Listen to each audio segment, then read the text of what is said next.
దేశ ప్రజలందరికీ ఉప ముఖ్యమంత్రి పవన్ కళ్యాణ్ స్వాతంత్ర దినోత్సవ శుభాకాంక్షలు తెలిపారు.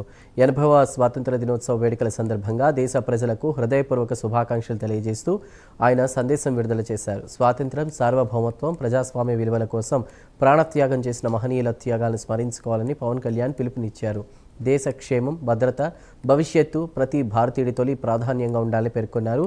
నేషన్ ఫస్ట్ అనేది కేవలం నినాదంగా చూడకుండా ప్రతి పౌరుడి ఆలోచన, ఆచరణలో ప్రతిబింబించాలని అన్నారు.